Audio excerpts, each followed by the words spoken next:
So welcome back to week 8 of our course on forced and precarious labour on the global economy. We're reaching the end of the course, so in this week we want to take an opportunity to look more closely at the bigger picture. So if you've been following along, you'll have seen that we firstly considered global supply chains, then we considered migrant workers, and then more recently and finally, we looked at the politics and practice of sex work. In this session, we want to think more systematically about the question of solutions. What types of proposals, interventions, approaches are most likely to challenge and confront the patterns of labor exploitation which structure the world of work globally. So over the life of the course, we've asked you to firstly think about what types of a number of solutions are likely to be effective.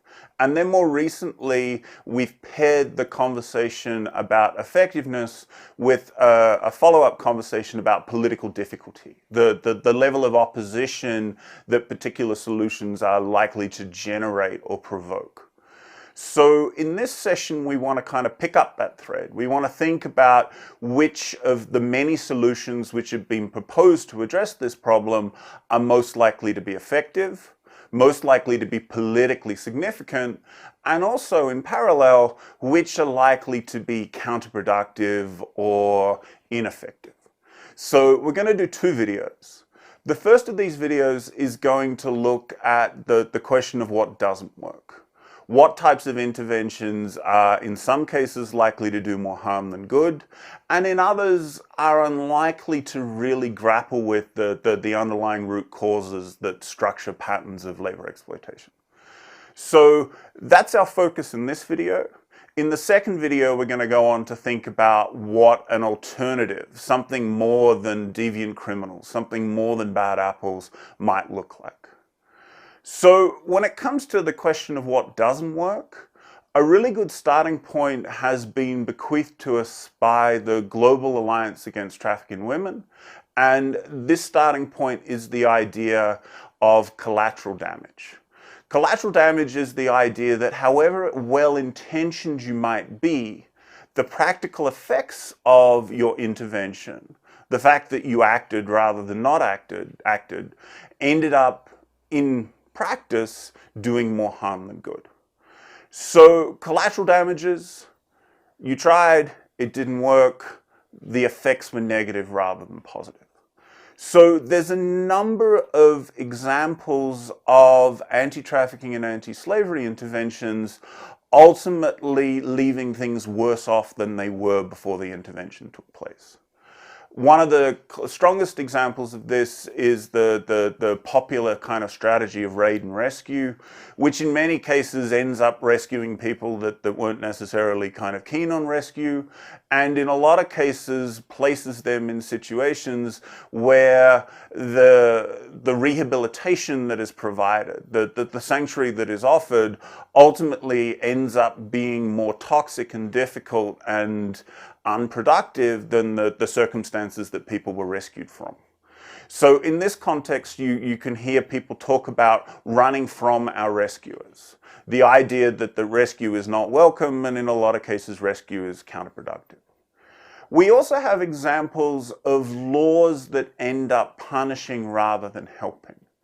There's 2 examples that have come through in the last year in India and the United States where laws against trafficking have been widely celebrated, but if you look at the finer details of the law as written, are ultimately likely to end up doing more harm than good. In the case of the US, you have legislation that's prevented the online advertising of sex work, which has therefore had all kinds of flow-on effects in terms of pushing commercial sex work into less open, more hazardous, and more complicated and difficult spaces.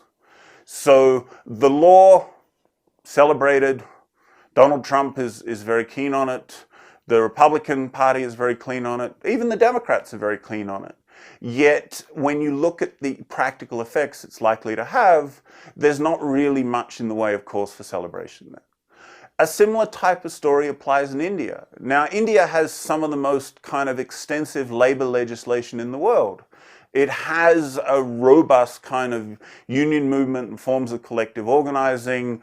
And while the collective organizing doesn't always necessarily succeed, there's still a rich and long history of kind of struggle for better wages and conditions within the Indian subcontinent.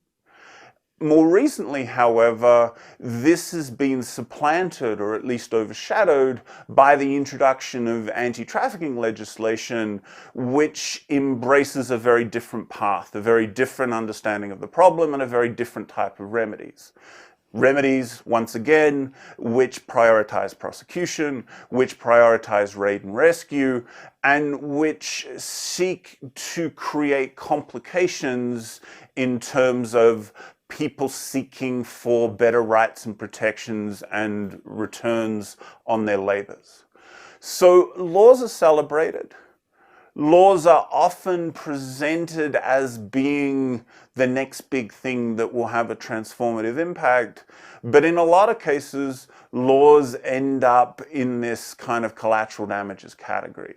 They look like they should be doing one thing, but if you look at what their actual effects are, they're another. You also have other similar examples where there's a strong investment in public messaging which strongly kind of emphasizes the sensational. So in a lot of cases, images, statistics, first-person narratives, stories of extreme suffering and violence have been used or invoked as a way of seeking to kind of draw attention to various problems and practices. Now, there's a calculation being made here that sensationalism, sexualization, simplification are worth the price of drawing in an audience. So the sensational is understood to attract energy, it's understood to attract investment, and activists and governments and others have made a calculation that it's a price worth paying. But the problem with this type of sensationalism is that much of what people think they know about underlying problems is unfounded, inaccurate, incomplete. And as a consequence, we are now in a situation where people think they know a great deal about human trafficking and modern slavery, but in a lot of cases, their source of information is so simplified and sensational and misleading that they end up creating problems rather than solutions. So there's occasions where a lot of the messaging, however well-intentioned it may be, associated with this issue, ends up leaving people confused, uninformed, and as a consequence, we don't necessarily have an evidence base that is necessarily strong enough to properly guide interventions. So there's a lot of light, there's a lot of sound, but the foundation isn't what it should be. So there are lots of examples of harm rather than help, but we also have examples of solutions that don't necessarily have strong adverse effects, but at the same time, you don't necessarily expect much of them either. So a classic example of this is corporate social responsibility and supply chain transparency legislation, which are popular, at least in part, because they're undemanding and they're non-threatening. Much the same applies to issues associated with ethical consumption. Purchasing and consuming your values is widely proposed as an effective solution for combating labor exploitation. But in a lot of cases, all it does is create a parallel economic structure which exists alongside normal patterns of exploitation, production, privilege, and so on. So in these types of cases, transparency legislation, corporate social responsibility, ethical consumption, technological innovation in a lot of cases, and things like awareness and spotting the signs are largely popular, at least in large part, because they're undemanding and non-threatening. So some of the most popular solutions are unlikely to have an effect. And in some kind of paradoxical way, that's ultimately why they're popular. because significant interventions come with challenges to systems. They come with challenges to borders, they come with challenges to privilege.